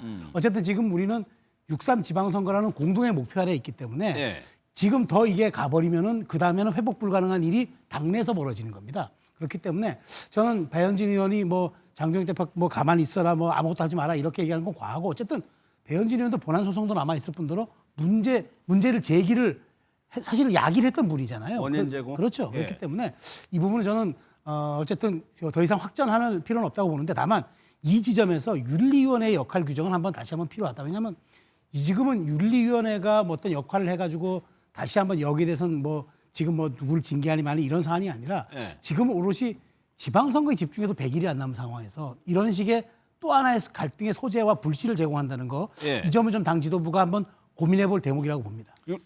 그래서 사실은 이제 그 수석 대변인 그 얘기가 정확한 명료한 워딩은 아니지만 사실 이제 법률적 접근을 한다 그러면 이렇게 그 인용에 대해서 보통 이의 신청 이후에 즉시 항고라는 절차적 제도가 있어요. 불복하는 제도가 있는데 그걸 안 할 것 같아요. 굳이 할 이유도 없죠. 왜냐하면 일각에서 논의된 것처럼 선거 때까지는 징계를 정지하자는 의견들도 있어요. 저도 그런 의견 중에 하나였고 굳이 선거 국면에서 징계를 해가지고 시당위원장 배현진 의원이 어떤 생각을 갖고 있는지 몰라도 어쨌든 시당을 오랫동안 관리해오던 분인데 굳이 징계를 지금 할 이유가 뭐가 있느냐 해서 그 절충점으로 징계를 정지하고 이후에 어쨌든 협의를 해라 이런 식의 의견이 많았는데 어쨌든 강제적으로 그렇게 됐잖아요. 그렇다면 본안에서 서로 간에 다투고 일단 선거 때까지는 얘기를 서로 꺼내주면 안 돼요.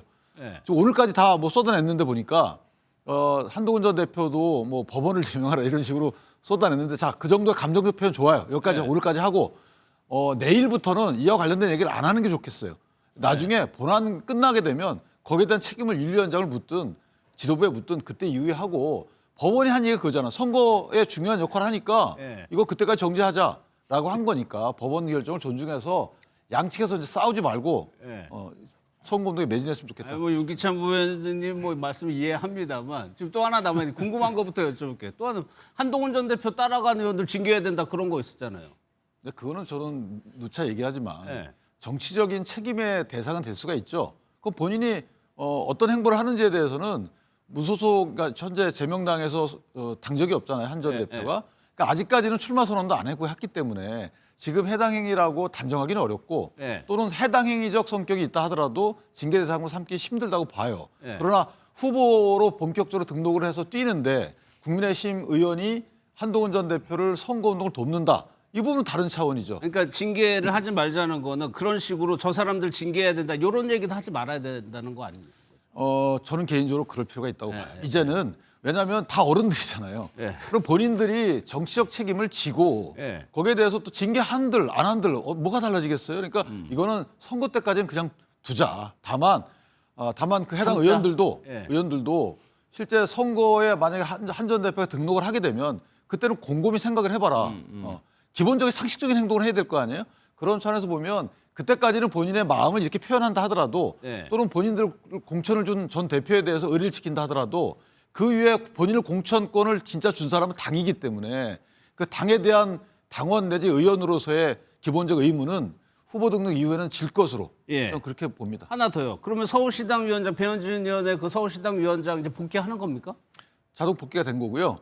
아마 저 하나 공관위가 서울시당 공관위가 구성이 됐는지 모르겠어요. 예. 그러니까 서울시당 위원장이 공천 관련해서 구체적으로 많은 권한을 행사할 건 없어요. 왜냐하면 중앙당에서 이미 50만 이상 대도시의 공천권을 가져갔고요. 지자체장. 예. 나머지 기초나 아니면 광역의원의 공천권은 당협위원장의 의견을 듣도록 돼 있기 때문에 시당위원장의 전적인 권한이라고 보기는 어려운 부분도 있어요. 다만 공관위 구성과 관련된 시당위원장의 의견이 많이 들어가거든요. 네. 그래서 공관위 구성과 관련돼서 구성이 안 돼 있다면 이미 변한 건 없는 거기 때문에 시당위원장으로서 권한 침해받은 건 없죠. 그러나 네. 공관위가 이미 구성이 돼 있다는 거 약간 다른 문제가 되죠.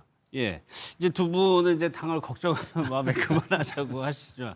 박찬희 교수님, 뭐 친한계에서나 이거 가만히 있겠습니까? 당연히 가만 안 있죠. 예. 그래서 이제 조금만 이렇게 시간을 좀 길게 보면은 징계 사유가 뭐였습니까? 김종혁, 한동훈, 배현진 이 징계 사유 똑같아요. 예. 당의 단합을 갖다가 해친다였습니다. 물론 배현진 의원은 그러다가 이제 징계 사유를 틀긴 했지만 어쨌든 당의 단합을 해치니까 징계를 통해서 당의 단합을 이끌겠다 그런 건데 오히려 징계를 통해서 당의 분열과 상처는 더 커졌고 예. 지지층들은 오히려 그걸 보면서 매일 당이 싸우는 모습을 갖다가 TV를 통해서 보고 있어요. 그러니까 서문시장 가서도 당대표가 욕먹는 건 이런 일들이 벌어지는 거죠. 그런 점에서 지금 몇 개월 동안 벌어졌던 이 당의 징계 논란이 과연 국민의힘의 단합에 도움이 됐었냐? 전혀 도움이 되지 않았다. 결과 쉽게 나옵니다. 예. 당 지지층도 싫어하는데 국민들은 오직 싫어하겠습니까? 좀 그런 점에서 뭐 자기들끼리의 권력 투쟁, 당의 주도권 다툼 다 좋은데 예. 결과적으로 그 소위 장동혁 지도부의 이 징계 정치는 최근 이 3개월 동안 오히려 자신도 상처만 입고 그리고 당도 더 쪼개지고 예. 상처는 오래 갈 거고 선거는 망가지고 여러모로 자해적인 정치에 불과했다라고 하는 결론을 내릴 예. 수밖에 없는 상황이 왔다고 봐요. 윤리위원장 사퇴 요구도 나오고 있는 상황에서 김종혁 전 최고도 아직 좀 법원의 결정을 기다리고 있는 상황. 이때 또 결정 나오면 또 한 번 또 파장일 테잖아요. 결과에 따라 다르겠지만. 그렇죠. 근데 약간 좀 다르죠. 결은 배현진 의원과는 좀 다르기 때문에 이 부분을 또 꼭 같이 뭐 해석하기는 좀 어렵고 그다음에 그렇게 예. 나올 거라는 예단이 좀 어렵긴 합니다만은 어쨌든 저는 이것으로 인해서 사실은 어찌 보면 우리가 적전불현이라고 그러잖아요. 적 앞에 섰는데 우리가 분열하는 걸 예, 적전분열인데 예. 이거는 그 하면 안 되는 거죠. 근데 그동안 어쨌든 저는 윤리가 저도 방송에서 몇 번 말씀드렸잖아요. 윤리가 정치에 과외가 개입하면 안 된다. 정치라는 거는 도덕과 윤리의 잣대로만 할 수 없는 일종의 물밑의 접촉과 그다음에 그 갈등의 조정 역할들이 있는 건데 이걸 도덕의 잣대와 윤리의 잣대로만 놓고 보면 정치는 기능을 다할 수가 없기 때문에 중단해야 된다고 봤는데 지금 사실 뭐 그 한동훈 전 대표 따라갔던 의원들 지금 징계하자고 한 것도 당 지도부의 뜻은 아니고 이상규 위원장이 네, 윤리에 제소한 거니까. 그러니까 저는 이렇게 좀 과하게 자꾸 구성원들이 이렇게 나서는 건 온당치 않은 거고요. 어쨌든 김종혁 전 최고 문제가 남아있긴 하지만 봉합이 필요하다. 그러니까 저는 이 생각입니다. 그 지도부가 오늘 입장을 안 낸 건 잘했고요. 그다음에 본안소송 가거나 그 가처분을 다시 본안소송 갈 때까지 이 가처분을 뭐 다시 항고하거나 이렇게 되면 저도 안 된다고 보고 예. 이제 중요한 거는 그러면 이제 장동혁 대표가 어떤 메시지를 낼 것인가. 이제 주말이나 주초에 어떤 메시지를 내면서 당을 조금 좀 그 갈등을 좀 봉합할 수 있는 걸 낼 것인가를 얘기하는데 어쨌든 한동훈 전 대표를 좋아하는 이렇게 따르는 이제 친한계 의원과 사람들도 옳거니 기회가 왔구나. 우리가 다시 한번 이걸 뒤집을 수 있는 판이 짜여졌다. 이렇게 보고 하면은 이거는 공당인의 자세가 아닙니다. 그러니까 저는 어쨌든 윤리가 과한 결정이 있어서 법안이 뒤집어졌으면은 그것으로 인해서 전열 재정비가 필요한 타이밍이지 이걸 가지고 판을 한번 뒤집어 보겠다고 하는 그 사안은 아니라고 생각합니다. 예, 오늘 나온 지지율 한번 보면 한국갤럽의 지지율입니다. 장동혁 대표 취임 후에 최저치로 떨어졌다고 하는데 그 수치가요 21%입니다. 25까지 갔었어요. 이렇게 붙은 적이 있었는데 지금 21%. 뭐 선거라는 것이 언제든지 출렁일 수 있고 판이 바뀔 수가 있다고는 하지만 윤기찬 부회장님, 과연 이 반전의 기회가 국민의힘에게 있을까? 뭐 기대 심리죠. 어쨌든 있어야 되는데 문제는 작은 것부터 해야 되겠다. 그러니까 대안과 미래가 뭐 그 어떤 의미인지 몰라도 어쨌든 선거 때까지는 각자의 전력을 존중하고 그다음에 각자의 위치에서 최선을 다하자 선거운동을 저는 일단 이 자세가 맞다고 봅니다. 저기 지지율을 보면 개혁신당에 대한 지지율이 크게 변화가 없어요. 그러니까 만약 국민의힘이 노선 때문에 많은 중도층이 이탈하거나 기존의 엷은 당원이 만약에 이탈했다면 개혁신당이 좀 높아지거나 아니면 무당층과 관련돼서 급격한 변화가 있어야 되는데 저는 개인적으로 저 이유는 이 지지층이 흩어지고 있다라고 생각을 해요. 이 지지율이 보여주는 바는 25% 미만으로 갔기 때문에 지지층이 흩어지고 있는데 그 이유는 이제 각자 분석이 다른 거죠. 뭐 한 전 대표 측에서는 그 노선 변화가 없기 때문에 그렇다는 걸 테고 지도부 입장에서 보면 사사건건 문제 제기하니까 네 분 때문에 지겹다. 아예 보수층에 안 나오고 싶다. 이런 그 의사가 많다. 이런 게 증가했다라고 분석이 되거든요. 어쨌든 두 개를 갖다 절충한다 그러면 둘 다 고민해 볼 필요가 있다는 거죠. 그래서 어쨌든 지도부 입장에서 선대위로 빨리 전환을 좀 빨리 시키고 나머지 한 전 대표 측에서도 이게 너무 표정이 달라요. 지도부는 엄숙한 표정을 하고 다니는데 한 전 대표 측이나 한 전 대표를 따르는 분들은 너무 즐거워요, 요즘에. 그래요? 그건 좀 아니지 않나요? 이렇게 유권자나 당원들이 볼 때 그런 그 표정 관리 등도 우리가 같은 동지에까지는 이 틀을 좀 벗어나는 행동은 서로 자제하는 게 좋겠다. 예를 들면 지도부에서 당연히 노선 변화 촉구할 수 있죠. 근데 그 촉구라는 게 사사건건할 수가 없는 거잖아요. 뭐 10가지면 그중에 한두 가지는 칭찬이 들어와야 되는데 지금 현재는 거의 분당 수준이라는 거죠. 칭찬이 없어요. 근데 뭐 모든 지도부의 행동이 다 잘못됐을까? 예를 들면 사법파괴법, 이 3법에 대해서 지도부가 다소 미숙하게 행진을 했어요. 비판이 할 점이 있죠. 그러나 정말 비판할 점은 그 메시지 내용과 관련된 동조를 해야 되는 거죠. 아, 대통령님 이거 거부권 행사해 주십시오. 여기에 어떤 공격 포인트를 맞추고 나서 자, 우리가 보면 야, 이거 좀 고치자. 이렇게 해야 되는데 거꾸로 가잖아요. 이건 동지애를 약간 벗어난 듯한 모습을 보이는 거다 이렇게 봅니다. 알겠습니다. 그래서 뭐 이번 법원 판단으로 장동혁 대표 리더십도 타격받는 거 아니냐는 전망도 나오지만 장해찬 부원장은 전당대회, 그러니까 지선을 패배해도 굳건할 것이다. 이런 취지의 얘기를 했네요. 한번 좀 들어보겠습니다. 서울, 부산 다 실패하면 물러나야 되는 겁니까? 일단의 휴직이는 필요할 거라고 생각합니다. 그거 물러나는 거예요. 그런 경우에는. 그렇죠? 그러나 지금 제가 느끼는 네. 당원들의 기류로 보면 휴직이 이후에 장동혁 대표가 다시 전당대회에 등판했을 때 또 당대표 될 것 같아요. 져서 다시 전당대회에서 또 나오면 또 될 것이다. 저런 좀 의심들 좀 많이 했었잖아요. 의심이 아니라 저런 얘기는 계속 나왔던 거죠. 그러니까 왜 현 지도부가 지방선거의 필패의 길을 알고도 소위 절윤 또는 윤 어게인과 절연하지 못하는가라고 하는 부분과 관련해서 그 길로 가게 되면 거의 이 장동혁 체제가 무너진다라고 볼 수밖에 없는 건데 그 길로 계속 가니까 뭔가 다른 게 있나? 라고 생각을 하는 거죠. 그러니까 지방선거에 패배하더라도 다시 장동혁 체제를 유지할 수 있다. 근데 제가 볼 때 유지할 수 있는 그 하나의 어떤 바로미터로서 장동혁 대표가 스스로 얘기한 게 있어요. 좋아, 내가 문제가 있다고 한다면 내 당대표직을 걸 테니까 누구든 나에게 문제 제기할 사람들은 당신도 직을 걸어라고 얘기했지 않습니까? 전 지방선거 끝나고 난 다음에 전 당원들한테 묻겠다고 얘기할 수 있을 것 같아요. 자, 우리 책임 당원들한테 묻겠다. 지방선거에 패배했는데 이 패배와 관련해서 소위 장동혁 체제의 문제인가 아니면 한동훈을 비롯한 친한계들의 문제인가 이런 것을 걸고 해보자라고 얘기할 수 있는데 지금 여론조사 내용들을 보면 국민의힘 지지층들 같은 경우는 장동혁 대표에 대해서 긍정적인 평가가 더 높은 편인 거고요. 또 그다음에 소위 윤 어게인 또는 내란이 아니다라고 하는 여론이 더 높은 상황이 나오고 있어요. 그렇다면 지방선거를 패배했다고 하더라도 장동혁 체제 같은 경우는 스스로 물러나는 것이 아니라 당원들한테 묻겠다고 얘기하면서 자기 체제를 유지할 가능성이 높은 것 같고 그런 생각이 있으니까는 장해찬 부원장 같은 경우 참 눈치가 있으면 저런 얘기 미리 하지 말았어야 되는데 나중에 하면 되는 거잖아요. 저건 작전인 건데 저런 얘기를 미리 함으로써 저희 당원들한테 시그널을 주는 거죠. 지방선거에 패배하더라도 저런 방법들이 있다라고 하는 것이고 그 신뢰라고 하는 건 국민 전체의 의견과 정반대의 길을 가고 있는 국힘 지지층들 또는 국힘의 책임 당원들을 중심으로만 끌고 가겠다라는 생각이거든요. 근데 저렇게 해서 지방선거 끝나고 난 다음에 생명을 유지한다고 쳐보자고요. 그다음에 미래가 있습니까? 제가 볼 때는 그냥 그 순간만 뭐 제가 눈 감고 넘어가면 되는 게 아닌 측면이 있기 때문에 제가 볼 때는 진짜 안 좋은 상황으로 가고 있다 지금 국민의힘이 이런 생각이 듭니다. 이런 상황에서 한동훈 전 대표는 내일 부산으로 향합니다. 먼저 영상을 보겠습니다. 한동훈 대표나 뭐 누가 왔다고 해서 그 옆에 얼쩡거리는 거 이게 선거에 이기는 방법이 아닙니다. 그리고 한동훈 대표도 보궐선거에 이렇게 여기저기 노리고 대구를 수성을 노리고 뭐 부산 북구를 노리고 하는 식의 노력보다는 그럼 제명돼서 무소속으로 나오는 수밖에 없지 않습니까? 그러면 결국은 더불어민주당에 한 석을 더 주는 결과를 가져오게 될 것입니다. 전체적인 구도로 보면 뭐 서초나 대구의 지역구나 서초 저 지역구도 생각보다 그렇게 뭐 득표율이 많이 나오지 않습니다. 그런데 대구에서 되실 수 있으면 뭐 서초도 가능하다고 보는데 글쎄요 만만치 않을 것 같은데요. 대표가 지난번에 그 대구에 가서 그 구름 인파를 몰고 갔던 거나 이번에 아마 부산 구포시장도 비쌀 거라고 생각을 하지만요. 그거는 이런 선언이에요.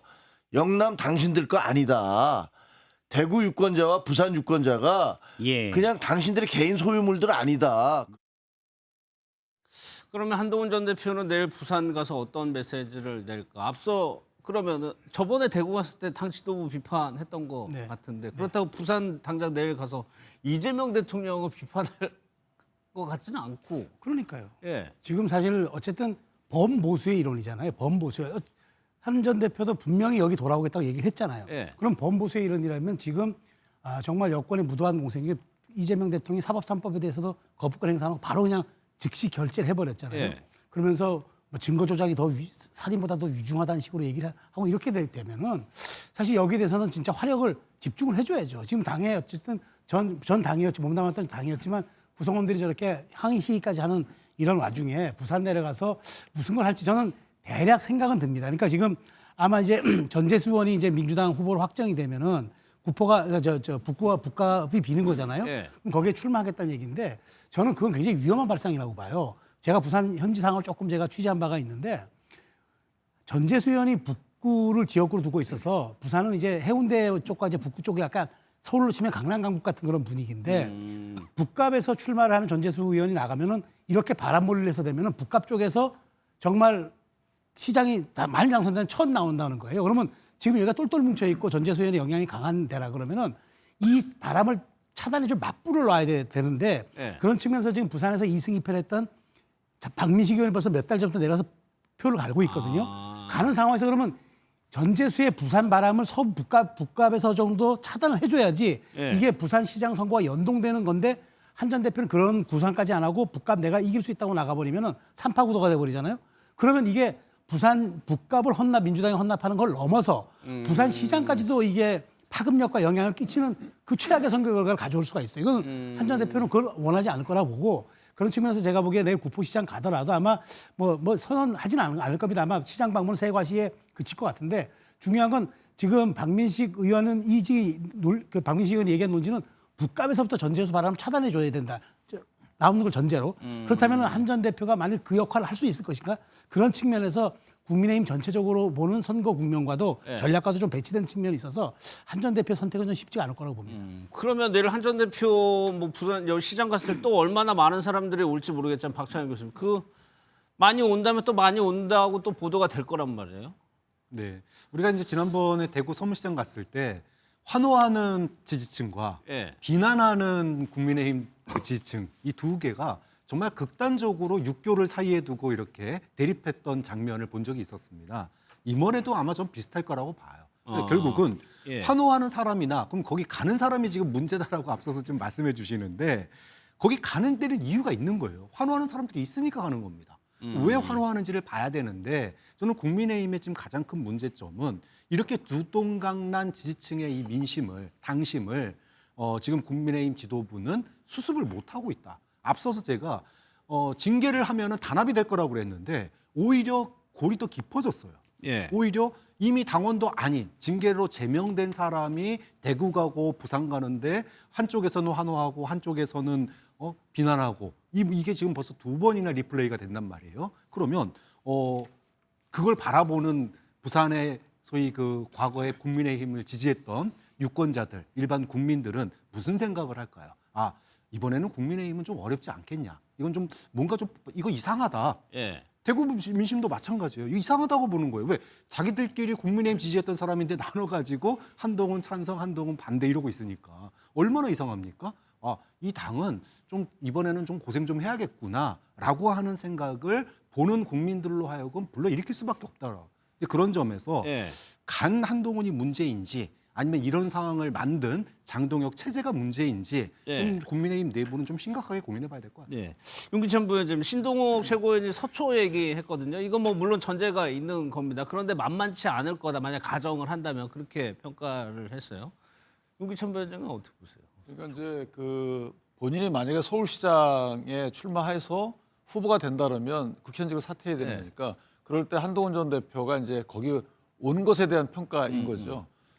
서초의 경우에도 만만치 않다는 의미는 당심이 그렇게 한동훈 대표를 녹록하게 보고 있지는 않다. 왜냐하면 한동훈 전 대표가 사실 보수권의 리더였고 앞으로 또 잠재적으로 리더감이라고 저는 생각을 해요. 그런데 지금 하는 그 멘트 자체는 보수 재건, 부산 가서 대구 가서 보수 재건을 외친다는 것이 그럼 상대적으로 전제가 부산 대구의 보수가 와야 됐다는 거잖아요. 그러니까 보수 재건을 외칠 게 아니고 현 정부를 견제하는 데 메시지 초점을 내야 되는 거고 부산의 경우에도 얼마나 많은 분이 와 있는 게 문제가 아니고 그 온 사람들의 마음속을 들여다봐야 되는 거죠. 거기에 와서 한 전 대표에게 왜 환호하겠어요? 단순한 팬층은 아니라고 저는 생각합니다. 팬층도 있을 거지만 한 전 대표한테 기대하는 바가 있을 거예요. 당선을 기대한다고 보이지는 않아요. 당선이 되든 하지 않든 당신이 독주하고 있는 저 민주당을 견제해달라. 그렇게 그런 마음 갖고 오지 않았겠어요? 근데 부산 가가지고 예컨대 내 당선을 위해서 그 좁은 행동을 하면서 난 무소속이니까 국민의힘도 한번 공격을 해봐야지 이런 걸 기대하는 게 아니에요. 부산 가게 되면 부산에 있어서 대통령께서 또는 민주당이 여태 약속했던 부분, 예를 들면 산업은행 이전, 우리 국민의힘이 약속했지만 이 법안 통과시켜주지 않았잖아요. 산업은행 이전 대신에 해수부 이전 갖고 이제 그만 되라 이렇게 했던 거 아니에요. 여기에 대한 평가, 비판. 그다음에 HMM 이거 내려오는 이제 많은지에 대한 이것도 기대심리, 평가, 비판. 그다음에 글로벌 허브법에 대해서 만장일치로 전재수령까지 포함해가지고 이거 다 해달라고 했어요. 근데 민주당이 안 했습니다. 글로벌 허브법이 되게 되면 물류의 핵심 중심이 된다는 거였어요. 이거 2년 전부터 해왔던 얘기예요. 통과 안 시켜줬죠. 이런 것들에 대한 비판과 또는 염원을 담아서 요구해달라는 거예요. 가가지고 국수 먹고 그다음에 국내심에 대해서 여러 가지 악평 놓고 오지 마시고 이 부분은 다 아니까 이미 당원들은 다 알아요. 한동훈 대표가 어떤 마음으로 가셨는지. 그러니까 굳이 그걸 말씀 안 해도 돼요. 당원들이 듣고 싶은 거는 민주당에 대한 비판, 요구 이런 것들 이번에 국보시장에서 그런 모습을 봤으면 좋겠다 싶습니다. 그런데 서초 얘기가 뭐 가정이고 전제가 있는 얘기입니다만 서초가 그나마 한동훈 전 대표 연고하고는 가장 가까운 곳이잖아요. 그러니까. 고등학교도 나왔고 그 근처에서 그러니까 뭐 그 연고성도 있고 한데 신동구 의원의 얘기는 이거죠.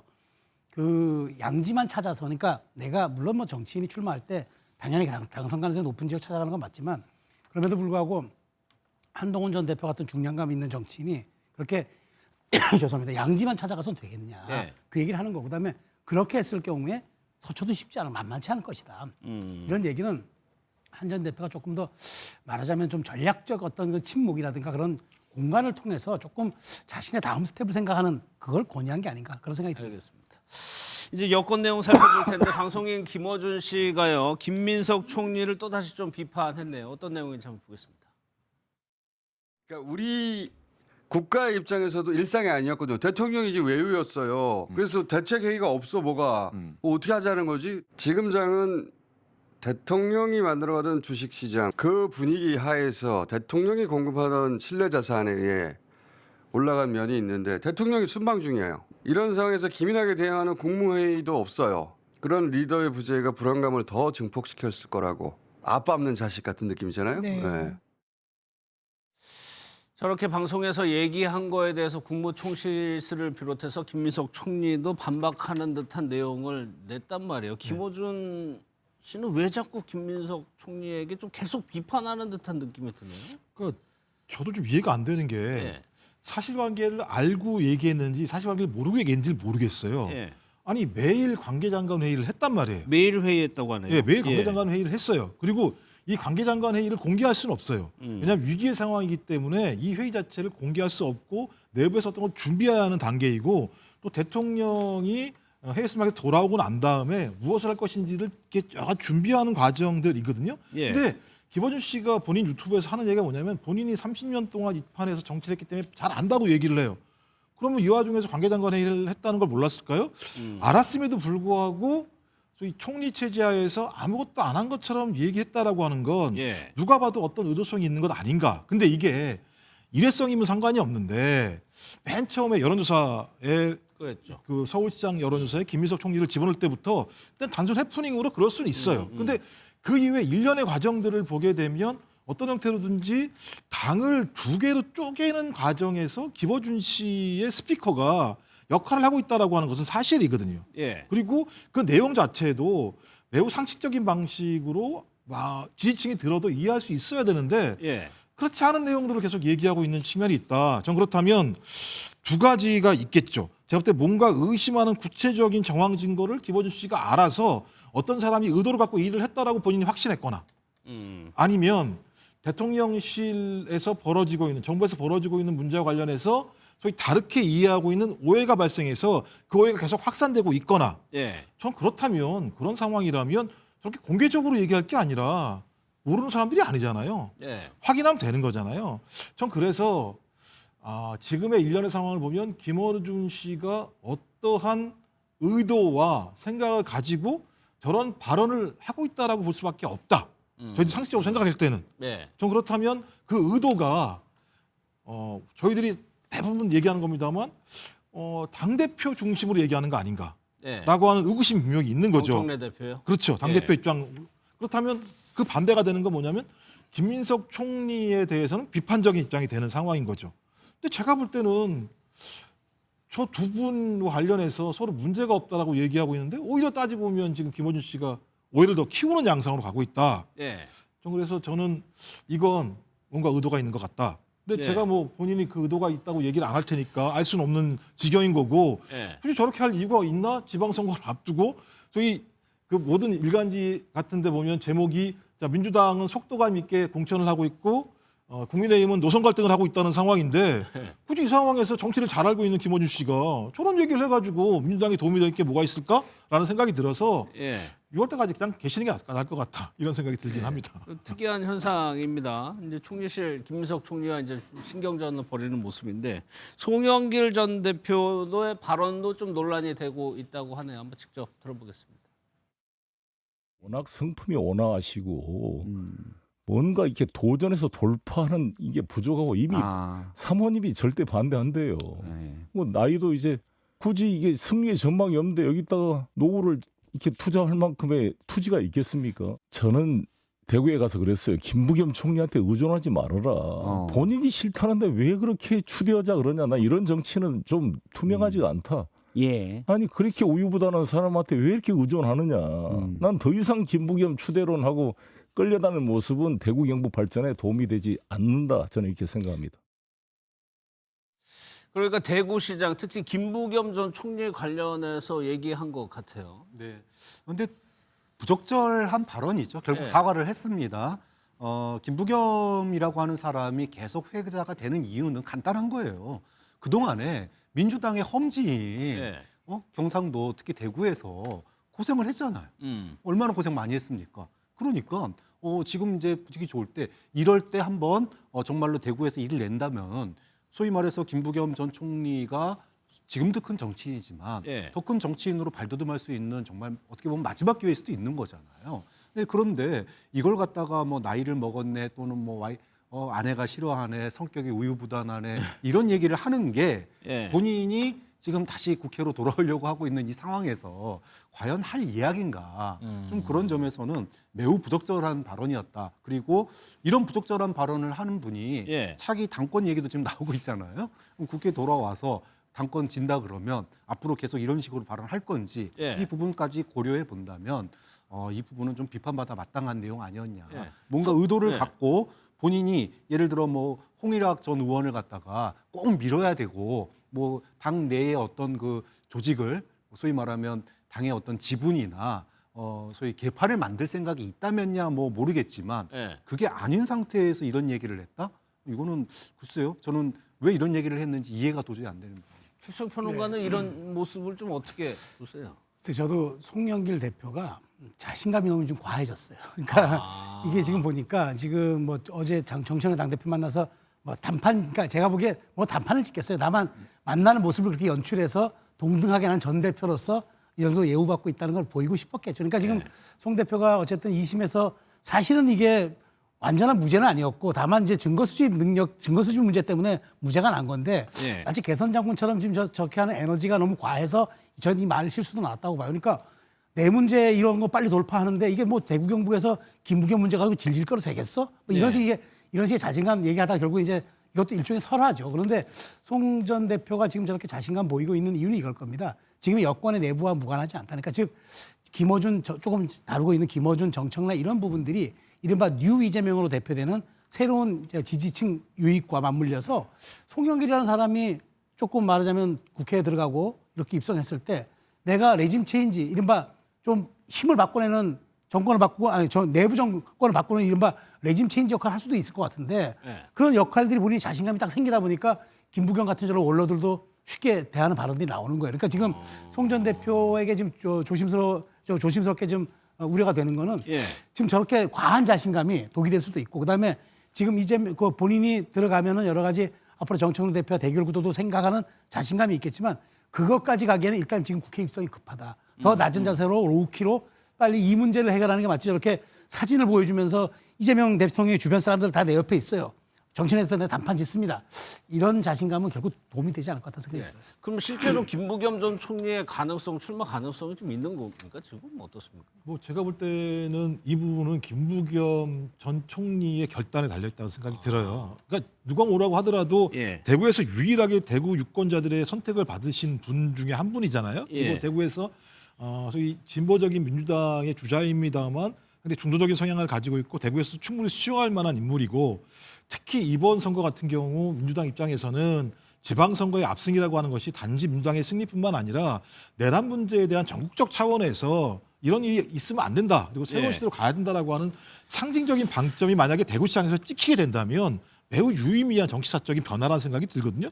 전 그런 측면에서 지금 대구에서 가장 인지도가 높으시고 국회의원도 했었고 그다음에 총리도 하신 분이니까 본인이 정치적 용단을 내려서 대구에 나와서 경쟁을 한다고 한다면 민주당 같은 경우도 상당히 예를 들면 더 큰 힘이 될 수도 있는 측면이 있어서 그러니까 송영길 전 대표 같은 것도 마찬가지인데 뭐 아까 말씀하신 것 약간 문제가 있고 사과를 직접적으로 했습니다만 그런 뜻도 있는 것 같아요. 선배님, 빨리 나와서 하셨으면 되잖아요. 왜 우유부단하십니까? 이런 측면도 있는 것 같아서 뭐 모두가 다 마찬가지입니다만 이번 선거에서 좀 새로운 좀 정치적인 이정표를 만들고 싶은 어떤 욕심들이 좀 가끔 중간중간 이런 예를 들면 과도한 발언들로 나타나고 있는 것 같습니다. 알겠습니다. 저는 개인적으로 송영길 대표가 저렇게 얘기하는 것은 현재 대구 경북 통합 문제가 김부겸 총리의 출마설과 맞물려 있잖아요. 그러니까 국내심 쪽에서는 이제 의심하는 바는 대구 경북 통합 반대하는 이유가 김부겸 총리가 만약에 나오게 되면 대구시장 나오게 되면 대구시장만 나와서 거기서 심판받는 것이 훨씬 더 유리하죠. 그런데 경북까지 통합하게 되면 김부겸 총리 절대 안 나옵니다. 당선될 수가 없어요. 그러니까 이 통합 문제를 가로막게 되면 총리 차출 문제 때문에 그렇게 되면 전반적으로 선거의 민심이 악화될 우려가 있죠. 오히려 선거 공학적 입장에서 그 TK 통합을 반대하는 것 아니냐 이런 측면이 하나 있는 것 같아서 저 부분은 송영길 대표의 저 말씀이 맞아요. 얼른 마무리를 져줘야지 이게 대구 경북 통합 문제가 이게 4월 14일 이전까지 마무리될 거 아니에요. 그런 측면에서 보면 틀린 말씀하는 건 아닌 것 같다는 생각입니다. 이재명 대통령이 이제 순방에서 돌아와서 이제 콕 집은 것이 기름값 문제입니다. 실질적으로 기름값 많이 오르고 있는데 이재명 대통령의 발언부터 좀 들어보겠습니다. 기름값 바가지처럼 공동체의 어려움을 이용해서 부당한 폭리를 취하려는 반사회적인 악행에 대해서는 아주 엄정하고 단호한 대응을 해야 합니다. 영원한 적도 영원한 친구도 없는 각자 도생의 무한 경쟁 시대에 우리를 돕고 구할 수 있는 것은 오직 우리 자신뿐입니다. 남에게 기대지 않고 우리의 운명을 우리 스스로 개척해 나갈 때 국익을 지키고 또 국력을 키울 수 있습니다. 뭐 물론 호르무즈 해협이 막혔다지만 기름값이 이렇게 빨리 오를 수가 있느냐 다들 좀 의문스러우실 텐데 박찬일 교수님 지금 하루가 다르게 지금 기름값이 올라가고 있습니다. 그렇습니다. 이제 뭐 1,900원 돌파까지 얘기가 나오고 있어요. 아니 4월 때 가격을 기준으로 해서 그럴 텐데요. 정해져야 되는데 이거는 뭐 오를 때는 기름값 오른다 그러면 바로 그날부터 주유소에 가격이 오르고 내릴 때는 국제 유가가 내려갔는데도 불구하고 내리는 건 또 한참 뒤에 내리거든요. 예. 자, 이거에 대해서 그동안에 문제 제기가 많았었는데 이번에는 좀 해도 너무했다. 호르무즈 해협에 막혀서 객값 올라가는 거 당연하죠. 왜냐하면 앞으로 오를 수밖에 없을 겁니다. 예. 우리 원유의 65%를 거기서 가져오는데 못 가져오잖아요.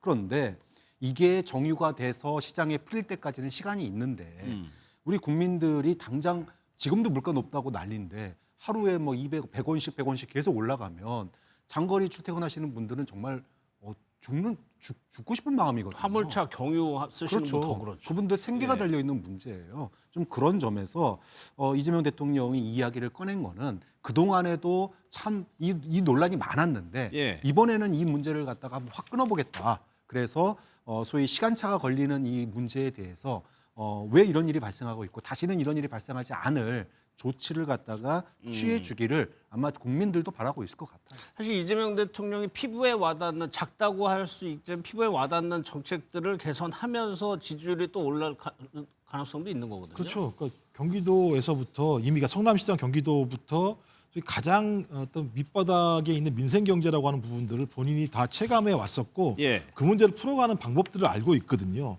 근데 그래서 최근에는 생리대 문제, 그다음에 그렇죠. 밀가루 문제, 지금 기름값 문제. 그러니까 광범위하게 많은 사람들이 절대 안 쓸 수 없는 것들과 관련해서 기업들이나 중간에 도매업자들 같은 경우가 부당한 행위를 하게 되면 가장 피해를 볼 수 있는 사람들은 힘없고 돈 없는 사람들일 수밖에 없는 예. 겁니다. 그렇다면 정부가 그런 사람들이 존재해야 된다는 측면에서 정치의 본령, 그다음에 정부의 본업이 무엇인지에 대해서 명확히 얘기한 것이고 저는 이런 것들을 제대로 했을 때 정부에 대한 신뢰가 생기는 것이고 정부에 대한 신뢰가 이렇게 생기니까 국정운영 지지율이 올라가는 거거든요. 저는 예. 또 그 힘으로도 정부는 또 정책을 추진할 수 있는 힘이 생기기 때문에 저는 이재명 대통령이 정확히 행정이 무엇인지를 알고 있다. 그 행정의 방식대로 가고 있다라는 측면에서 매우 좀 국민들한테 신뢰감을 주고 있는 측면이 있습니다. 근데 네. 최근에 이제 기름값 같은 문제들은 더 큰 문제이겠죠. 그래서 그러니까 오지도 않은 기름이 가격이 이미 올라와 있으니 국민들 입장에서 그러니까요. 화가 날 지경이니까요.